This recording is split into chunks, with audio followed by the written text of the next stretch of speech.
Hmm? The time to start? Yeah, it's 12. Yeah.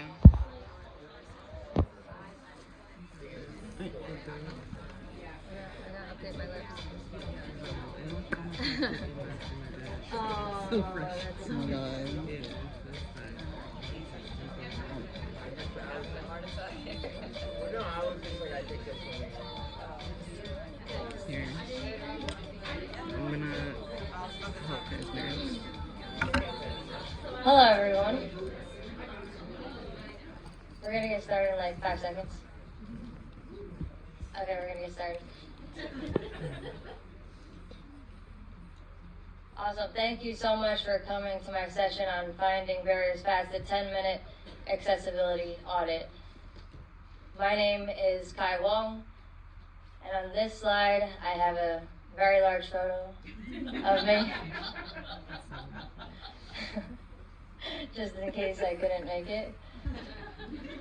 Turns out I'm a lot smaller in real life.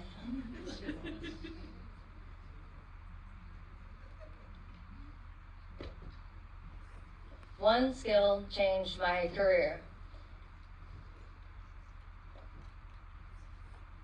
Accessibility testing changed my career. It all started back several years ago when I was a quality engineer. I got my first web accessibility testing bug to test. And I was like, what is this? How do I test this? Don't I need a certification for this? I went to my manager and I was like, hey, I don't think I can test this. I'm not an expert. Don't we have any experts here? And he said, if you won't test it, then who will? I was like, I don't know, maybe an expert? And he was like, no, if you're not going to test it, then who will? And that question really stuck with me. I went back to my desk and I just was like, if not me, then who? If not me, then who?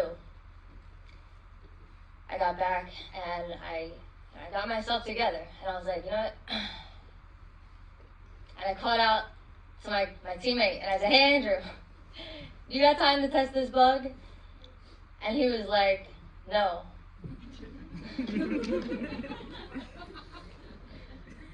But I can teach you. Fast forward several years later, over 3,000 accessibility bugs tested, and my whole career has changed, and I'm here today to teach you that very skill. So first, let's talk about what is digital accessibility. Digital accessibility is about making sure that people with disabilities can use and enjoy technology. That's websites, that's mobile apps, that's any kind of technology. And why is it important? People with disabilities matter. And disabilities are very, very common. In fact, it is one of the most commonly shared human experiences other than birth and death. But yet over 95% of websites today are inaccessible. Partly because people don't know how to test for accessibility. And accessibility testing and audits can take so long. They can take hours. They can be over $10,000 to get done by external parties and can take several weeks even. So I came up with a method to make sure that everybody can learn how to quickly check for barriers. This method I've used to help people learn, even if you're somebody who has never heard about accessibility or have any other related skills to accessibility. So today we're going to talk about that, and the STAR method is what I came up with. This is the Gold Star Speed Audit. This is the Gold Star Speed Audit, thank you. Yes.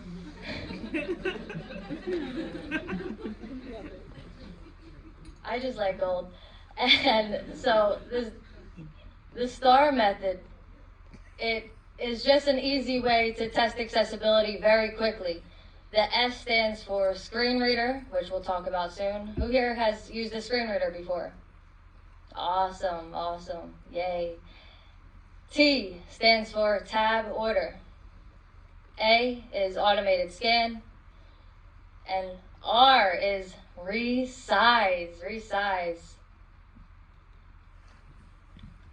So before we get into the audit, which we will do today, a less than 10-minute audit of a website, but I want to make sure that we all know what each one of these are. So the S, the screen reader. Screen readers are tools that are most commonly used by people who are blind.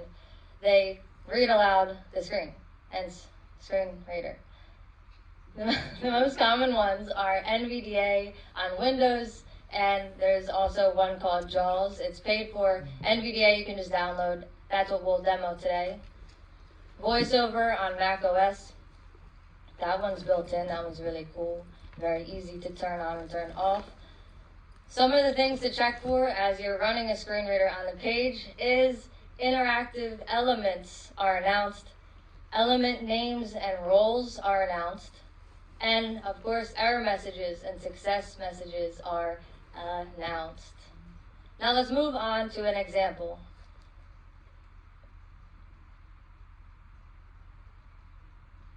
Okay, so on the right hand side, we should have the audio running now. Yeah. Should be making noise.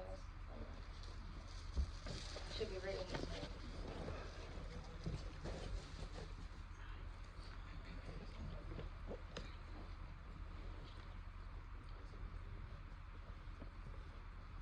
So what should be happening on this one is in this. Where is it? The volume turned up on your laptop? Wow, it's so far. It's the volume turned up on your laptop.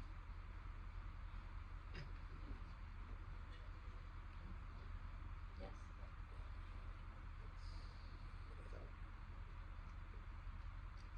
In the search bar, it looks muted there. Yeah, press play now. Yeah. Press play.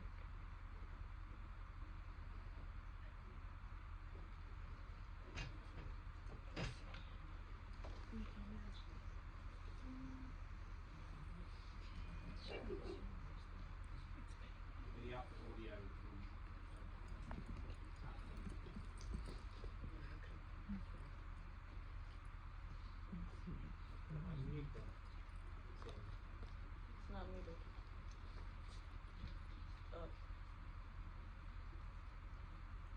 I don't know if loud, but for the audio is on.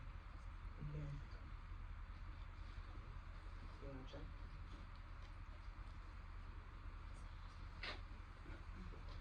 So for each one of these, as it's going through, you can see that there's a visible outline around each element, and as it moves throughout, it should be announcing what is each element. So you'll hear something like whatever the description is of that icon, and then followed by the role. A role is something like a button, a link, could be a form element. In this case, these are all buttons. So it'll announce like whatever that first one stands for, then it moves on to the next one. Do you wanna escape this? We have to.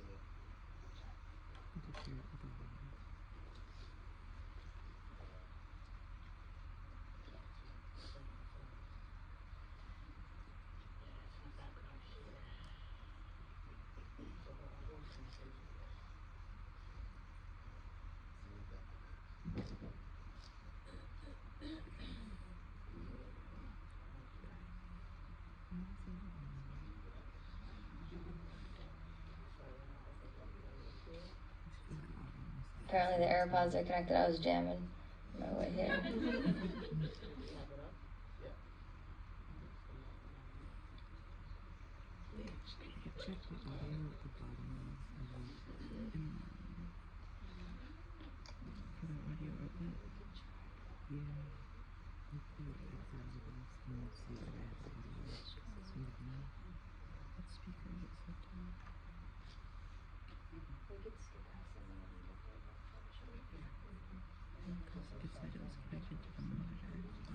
Cool. Sorry about the accessibility issues. All right, moving on to tab key. We're going to troubleshoot that in a little bit. So tab key, the T, many users can't or don't want to use a mouse. Think about somebody with a mobility disability, or maybe you just broke your arm and you can't use a mouse. And instead, the most common way to navigate a website or your computer at all is to use the keyboard. One of the best favorite keys, the main character key, is the tab key. The tab key moves throughout the web page from Interactive Elements. Things to check for when you're testing with the tab key is to make sure that you are moving through the interactive elements, not through the plain text paragraph. Making sure that it's moving in logical order, not just jumping around the page. Making sure that it's predictable and that it has a visible outline. Now let's take a look at this next example. This next example showcases how tab order moves from top to bottom. It's not jumping around. You'd be surprised. Luckily, no surprises here, so that is as expected. Moving on to A. A, automated scan, baby. Scanner tools are super awesome because they catch things very fast. I love that. I love a quick tool. I love things that make things easy, and this is that. Scanner tools catch those things fast and easy. So things that you want to do, just run a tool. That's it. Axe tool is my favorite one. Wave is also very easy to use. I recommend it. And Lighthouse is another one. Lighthouse is built on the same or running the same library as Axe tool, but sometimes it's a version behind. But the thing that's really cool about Lighthouse is that it's built right into your Chrome browser, DevTools. And then, of course, review issues found. R, resize. So people with low vision, we're all familiar with this. If you can't see something and it's too small, you might just hit that zoom button. And in this case, for accessibility, you want to make sure that you're testing up to at least 400% zoom. I like to do zoom testing at 200% and again at 400%. What you want to look out for is no text, images, nothing should be overlapping, nothing should become unusable, and there should not be a horizontal scroll. On this slide, we have an example of when you zoomed in, the menu button, it got overlapped with, I guess, their logo. This is the Astro Yogi website, can't believe it. A little overlap happening there, Astro Yogi, Yogi. I couldn't believe it. I was going to send them an email. I probably will let them know about that.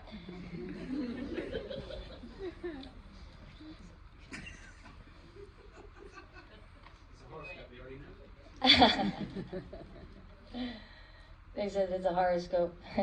They already know. Good one. Alrighty, now we're gonna move on now to auditing a web page. We're gonna do a web page in under 10 minutes.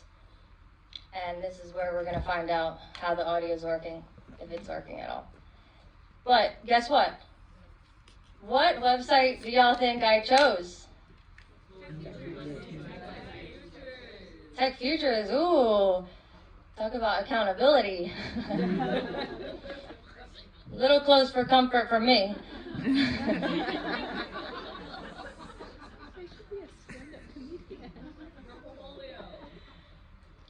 What was that? Your portfolio.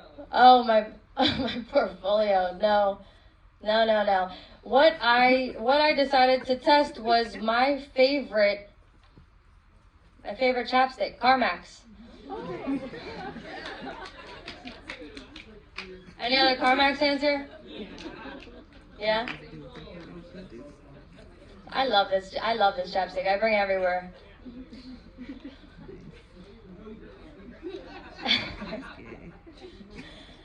I love that there's fellow chapstick people in this room. I didn't think that was gonna happen. So as we troubleshoot this, I want to share a really cool story about CarMax, actually. So before I put them on blast, I'll give them a little shout out.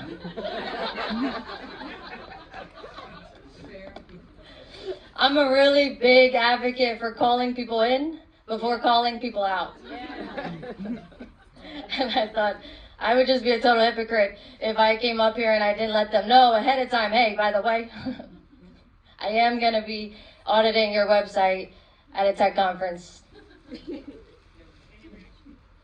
And to my surprise, actually, they wrote back. Yay.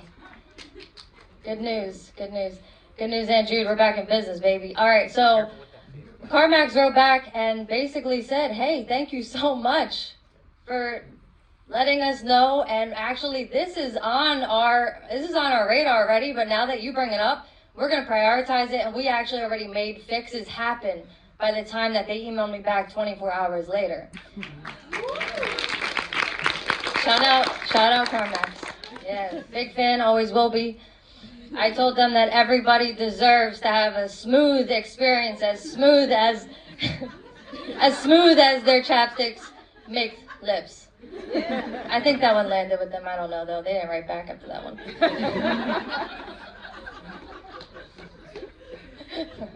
So, just moving on back to where I was. I have ADHD, so it's hard to keep me in one spot. Any other nervous, spicy people in the crowd? Hey! Ow, ow! That's what I'm talking about. It's been a long week.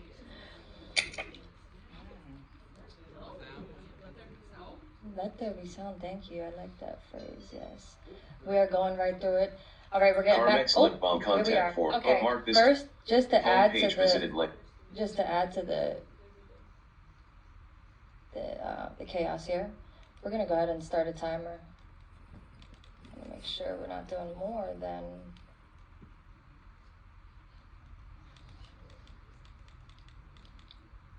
All right.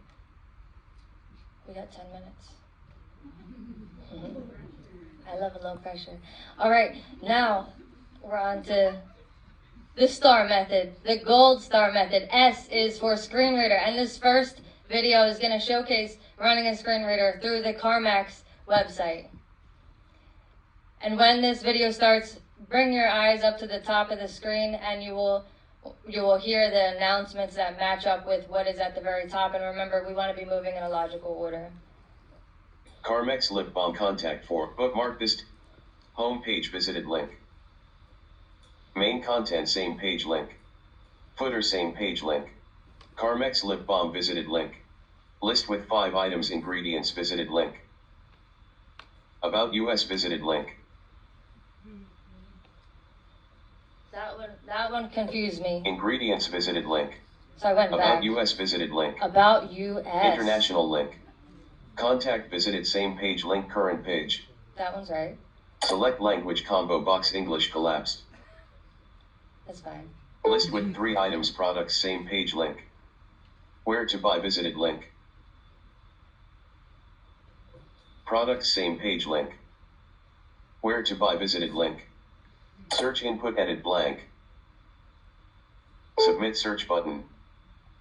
Right there, you could see the visible focus. Where to was buy lost. visited link. But we'll Search see that input again in edit the next blank. one. Submit search button. It also got announced Main twice. landmark. Combo box where are you located? Collapsed. Shop now visited link. Main landmark. Combo box where are you located? Expanded. United. Combo box United States collapsed. Combo box what can we help you with? Expanded. List. What can we help you with? Combo box general question / feedback collapsed. CarMax lip balm contact form document. Frame list with 6 items general question / feedback heading level 2 we want to hear from you. Name first required edit blank. I like that it announced Name last required edit blank. Email required edit blank. Phone number edit blank. That error message was not announced. Message required edit multi-line blank. That one was good. Recaptcha grouping I'm not a robot checkbox not check privacy. List with 1 item submit You gotta button. ask. List. Name last required edit blank. W-O-N-G. That's my last name. Email required edit blank. So there's no error message announced here. That's one of the things I went Phone back number to edit blank. listen to. Message required edit multi-line blank. When an error message shows up, you want it to be announced. Anything that shows up should be announced because Main people who are landmark. blind deserve to hear the CarMax same lip thing balm. and have the List same with 3 information items, products, as same other page people. link. List with 7 items classic weather guard link. Daily care link. Daily care minis link. Variety packs link. Comfort care link. Where to buy visited link. Helpful link same page link. Now I skipped Facebook through to link. Twitter link. past the footer Instagram link. because it was repetitive. YouTube link. TikTok visited link. Terms of use link. Privacy policy link.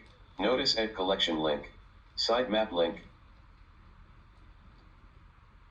Awesome. So that was the screen reader audit, and this is super easy. You just fire one up. It costs no money. It's super quick, and it doesn't take a lot of skills. You just have to learn a few of the main keys to use.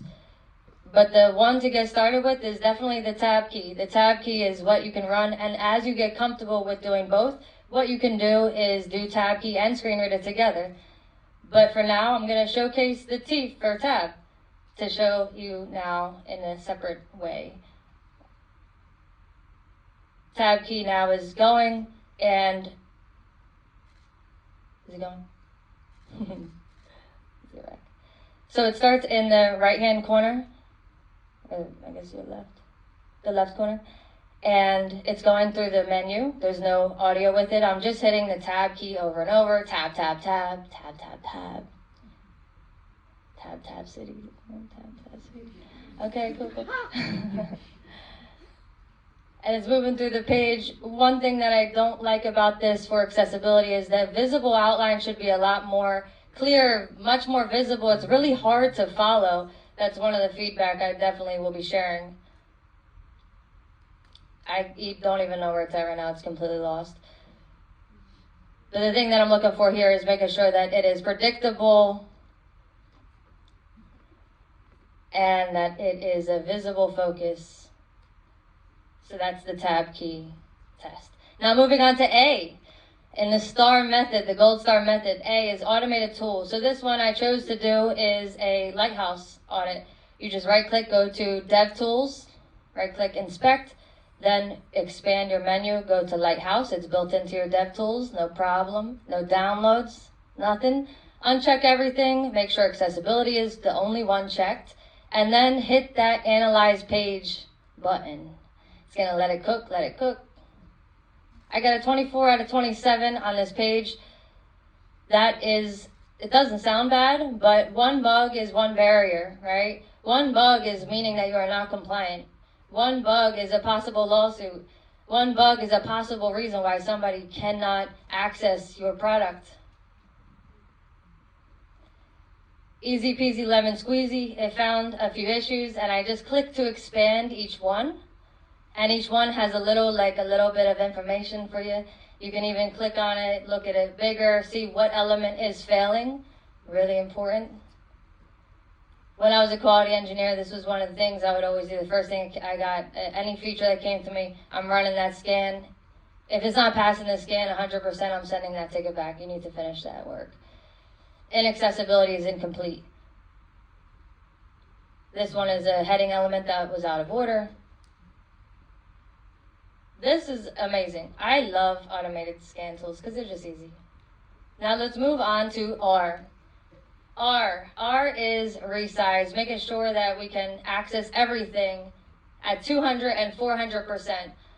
400%, you can do it just by right-clicking and zooming in, or Control plus. Here I'm looking for overlapping elements. I'm testing out buttons, making sure that they still work, making sure that nothing is lost when it is expanded, because it works at the normal resolution. Now I'm going back in and I am testing it again. Look at that. Wow, big. Okay. So in the left-hand side here, you can see the X button. You actually can't see it because it's white on white, so it's also failing contrast now. The menu is really tough to see, so I'm trying to find where it is getting tough to see at. I'm going to go back and test it one more time. I want to see where it breaks.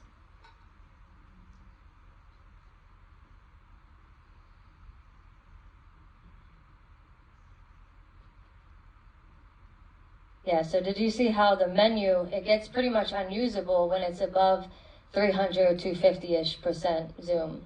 That's terrible, right? A lot of people use things zoomed in. It's tough to see things, and especially if you have low vision or any other reason why it's harder to see something, that's going to be very crucial to your experience. And with that, we are done. We are done the STAR method, baby, with some time left as well. Woohoo! Yeah! Can you believe it?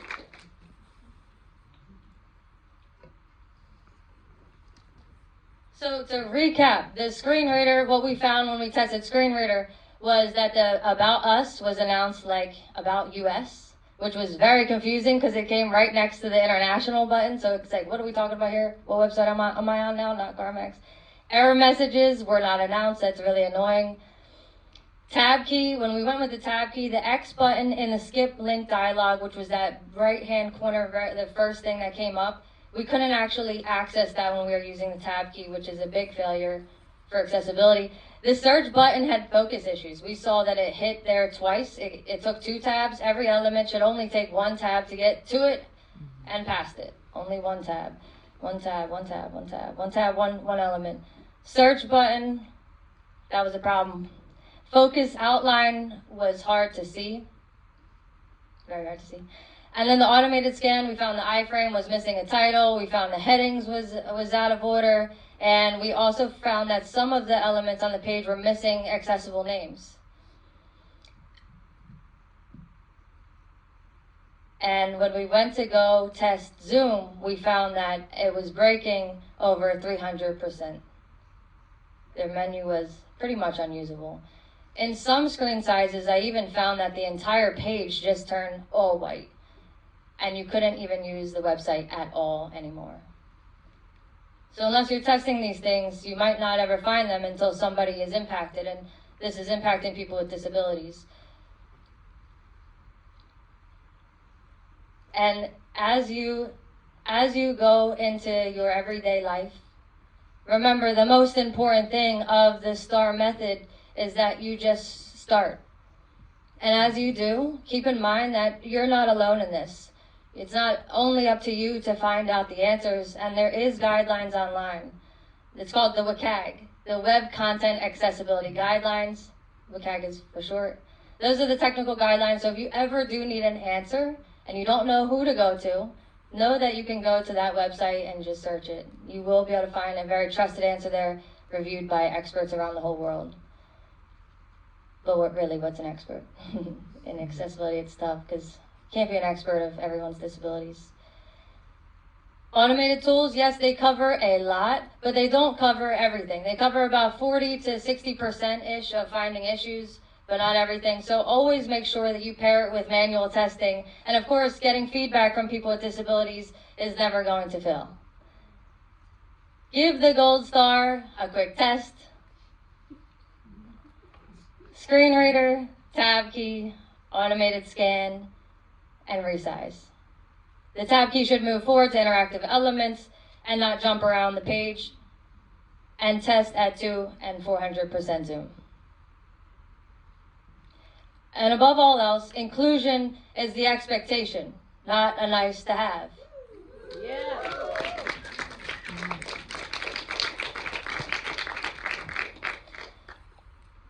And maybe this skill won't change your career like it did mine. But I hope that you all believe in yourself, in the impact that you can have. When we're testing for accessibility, we're not just checking for bugs. We're checking for barriers. We're challenging the status quo. We're pushing for better quality, and we're pushing society forward. You know, back when I was looking for that expert, several years later, I still haven't found that expert. So when you have the opportunity to make something accessible, to make something more inclusive to people with disabilities, ask yourself, if not me, then who? Thank you.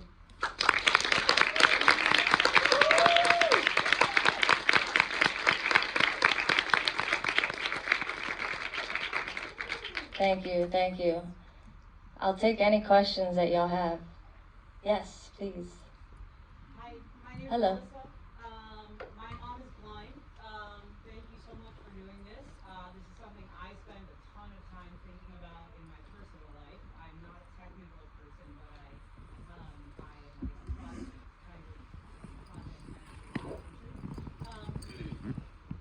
Thank you. This was amazing.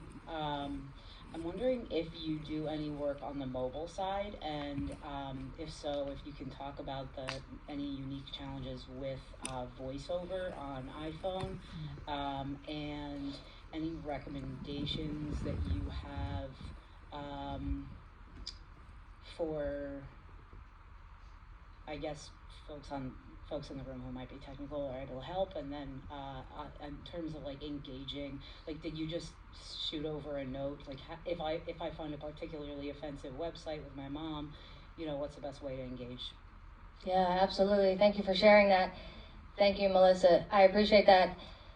Yes, so I do handle mobile app accessibility. I don't test now in my day-to-day job. I make sure that people throughout the teams are working on accessibility, but definitely mobile app testing is within the scope of that.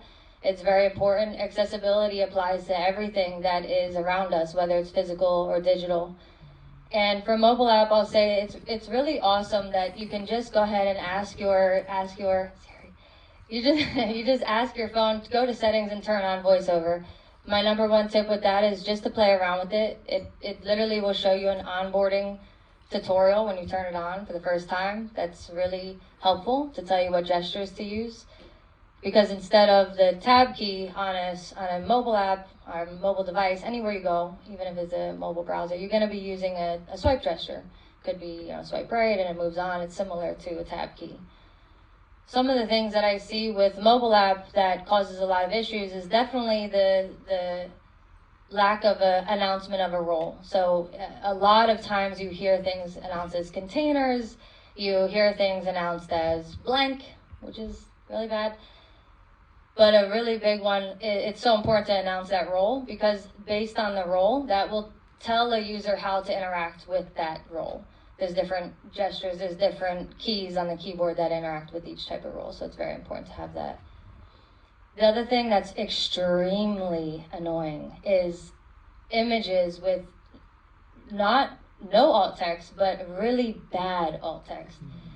That impacts everything. Anywhere there could be an image, it's very annoying, especially if you have like a dashboard that's many images one after another, or a blog or something, then you're describing things that are really just decorative. You can skip that.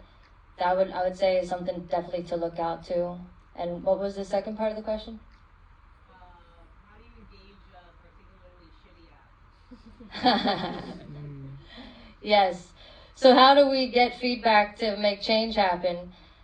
I would say the way to do that is to reach out with information. And even if you're not blind yourself, or you're not advocating for somebody who you know personally, know that even if you come into an accessibility issue anywhere, go ahead and report that. Go talk to the customer service team and let them know about this. Just in the case like of CarMax, I couldn't believe it. All I did was let them know, I'm going to do this test. And they said, absolutely, that's on our radar. Let us know what you find. That speaks a lot to the brand. You won't always get answers back, but I know for sure that if you are sending accessibility issues, it is going to get circulated through that company, and they will try to fix it. Sometimes they don't know how to fix it. So another tip to do is, if you really want to get action, or if you don't get information, or if you don't get any answer, you say, hey, by the way, I'm willing to hop on the phone with you and explain more. Here's the details, or here's how to reproduce it. Something that you don't want to do is, hey, your app sucks. Like, your app is completely inaccessible. I hate it. That gets nobody anywhere. Whenever I get an accessibility issue reported to me, the first thing that I need to know is, what are the steps to reproduce it so we can fix it. Thank you for the question. Yes, please. Thank you for all that information. Do you have experience with accessibility on TV apps, and do you have any recommendations for tools or a process? Because that is what I work on, and I know there's a lot of overlap, but there's also very distinct, and especially across on different platforms too. Yeah, thank you for that question. TV accessibility is not my expertise. I do know people in my network who have expertise in that and who have done like studies on it, so I'm happy to connect you for sure. But I know that, at least from working on the few projects that I have, the thing that comes up the most is the remote when it comes to that. Touchscreen is not accessible, especially if somebody is blind or has a tactile thing. It's easier to have a tactile button to be able to find on the remote. So having going outside of the touchscreen, even though they're beautiful, not beautiful to everyone. So, but I'm happy to connect you for sure. Any other questions? Yes, sure. Sorry if I'm going out of order. I'm just like impulse. This is a wonderful presentation. I work at an academic research center, Cool. and we're currently going through a website redesign because our Nice. website is really bad in accessibility, but all these other things. And I was just wondering, I had two questions. One, coming from like a non-corporate background, what would be like the role if we would hire someone externally that could support us with like making our website more accessible? And then two, if you would just have any recommendations in general about redesigning a brand new website from scratch. Yeah, thank you. That's awesome. It's awesome that you're sitting here right now and you're thinking about this, because to answer the second question, what's the best advice? The best advice is to get accessibility in the conversation as soon as possible. Making sure that it's a part of the planning, the decision making, and I think you can be that change agent right there, so thank you. And what was the first part? Sorry. I guess the role. Oh, that's right. And the other part was the role of who to hire, who to consult with. There's accessibility testing companies out there. There's several.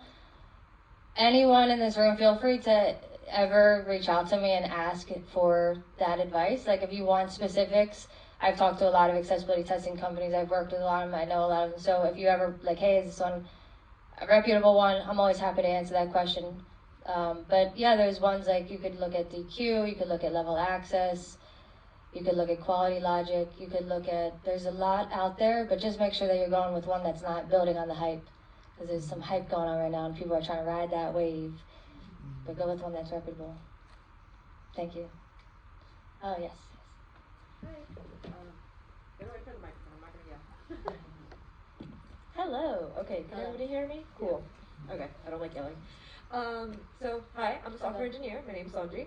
I love accessibility, super nerd out about it, and when I saw this, I was like, hell yeah. And this was wonderful. I did want to ask, like you mentioned Axe, you mentioned Lighthouse, and you mentioned Wave, and like, you know, trying to meet WCAG standards, trying to pronounce stuff like that. Thoughts on accessibility insights? Like, it's an extension for web, but it's also available, like you can download it on your computer and use it, like if you're having, like you're running, like a software there. So, thoughts? Yeah, Microsoft Insights, is that what you're referring to? Yeah, Microsoft Accessibility Insights. Yeah, absolutely. That is one that I would say it's good. I do use Axe in my daily life. That's my go-to tool. But Insights I like particularly because it runs outside of the browser. The other ones that we talked about are all within the browser. So that's one limitation that Insights does address, and for that, that's one of the perks of that. Makes it stand out. For sure. Just wanted to check because I was like, oh, I hadn't heard about like Lighthouse being already in there or Axe, and I'm like, okay, I'm writing this down. This is amazing. So, Awesome. Well, thank you so much. Thanks. Yes. I was wondering if you had any recommendations of tools that will check more than one page at once, or is it always going to be you got to check every page individually? Yeah, definitely. So for the free ones, they usually just check one page. There are some free ones that I would test around with. I would be wary of it if you want to use a free one. But one that you could check out that's not that expensive, maybe it's like $20 or something. But the Axe tool, it does have a premium version where you can test a web flow. There's also like other tools that are built by companies like Evinced where you would have to purchase it from them, but they have it's a web flow analyzer. But usually you have to pay for them. But, Thank you so much. Yeah, of course.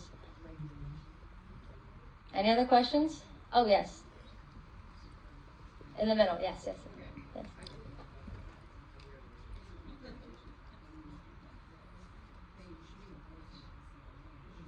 Hi. Okay, that was awesome. Thank you so much, Kai. My name is Tanya. So, I would love to learn more about like how your company responded when you sort of presumably became that expert and started pushing for more inclusive user experiences. Specifically, like what did you notice about your teammates? How did they, like, become more mindful of this, if we can assume that? Like, what did you notice about the culture of the organization? Like, what happened as a result of you doing this relative to the ecosystem you're operating within? Yeah, thank you. I have seen companies change where, it's a reactive feeling, and then of course there's people who are like, whoa, we don't have a problem, what are you talking about? But I've actually been extremely fortunate, I would say, to be in companies where people are passionate and they want to do the right thing, but they just don't know how.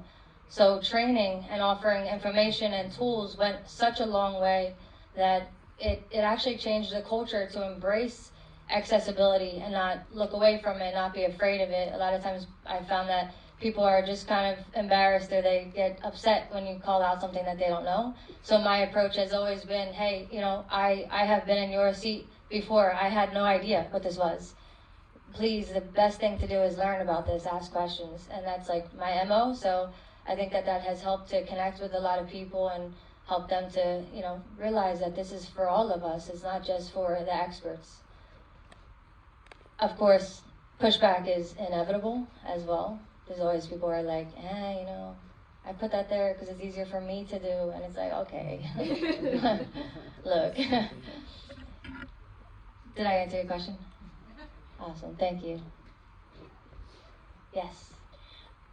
What's your opinion or experience with, I know there's some tools that, I'm not sure the right word for it, but it's kind of like a plugin that sits on top of your site. Like, I think Accessibility is one of them, Yeah. and it's like the little dude shows up in the corner and then you can click on it.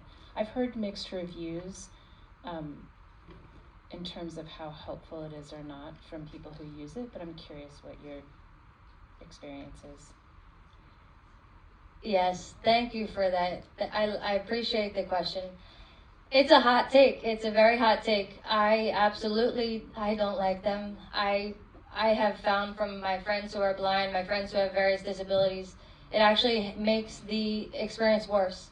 Sometimes it makes the automated tool scanner help the page to pass that audit, and that helps companies to go in the wrong direction of not fixing things because accessibility comes down to code, right? Accessibility is started well in the design stage, but it's actually built and implemented in the code space, right? So if you just slap on a Band-Aid on top of it, it's not going to fix the actual issue. It might fix things like being able to increase the contrast, might increase the text size, stuff like that, but for people who are using screen readers, it definitely is creating more barriers. So I am always letting people know to please turn that off.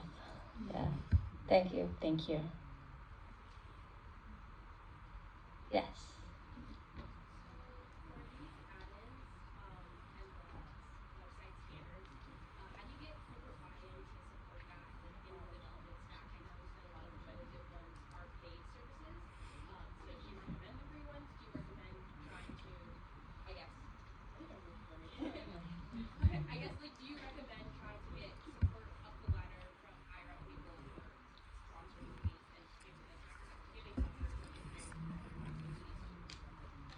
Yeah. So the question is about how to get buy-in on getting tools implemented within the software development lifecycle. I would start with having QA to run it, and that way you don't have to have it like embedded in your CI/CD pipeline. But there are free options. Like the Axe tool does come in a free version for developers to have embedded in the workflow. So you don't necessarily need to have the buy-in, but you will need to get the buy-in of like, hey, we want to add this tool into that. And I would say just being very transparent of, hey, we might not be compliant. I want to make sure that we're getting bugs found fast and we're all working faster here, making sure that we're not just passing along our pile of laundry to the testers, right? Making sure that we're cleaning up our code well.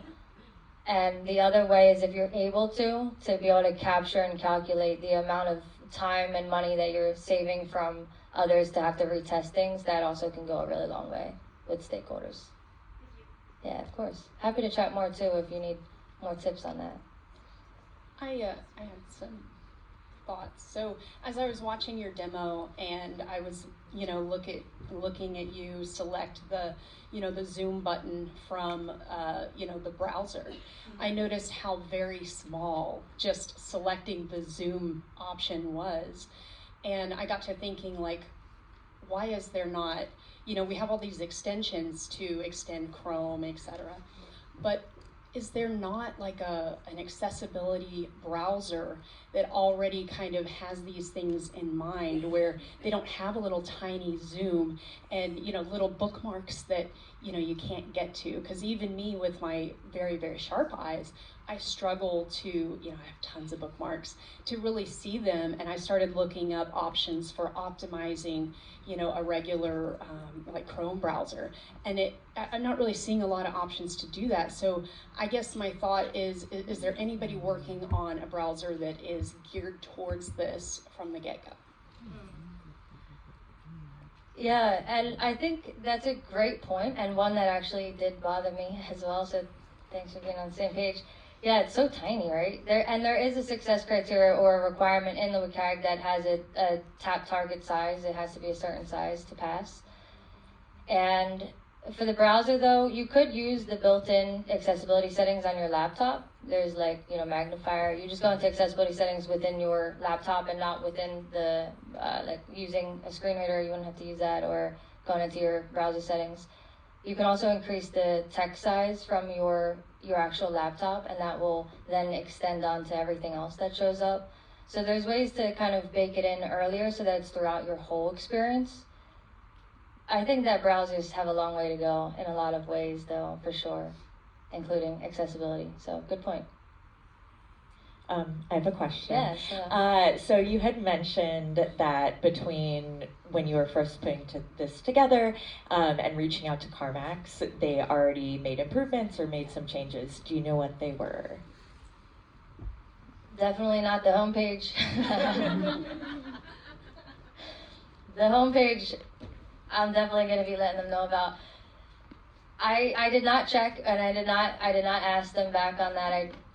But I will be, because I told them I'm gonna also, I might post some things on LinkedIn and I might tag them. But I gave them a heads up so I don't feel bad about it. And they had good spirit, so I really appreciate that about them.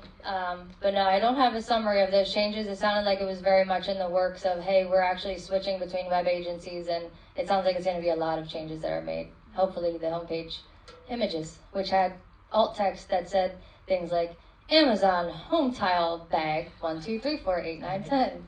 I was like, oh my gosh, classic. Yes. Oh. Oh no, we're all good. This is all good, yeah. All right, everyone. Well, thank you so much. That's all the time we have, but thank you. Appreciate it.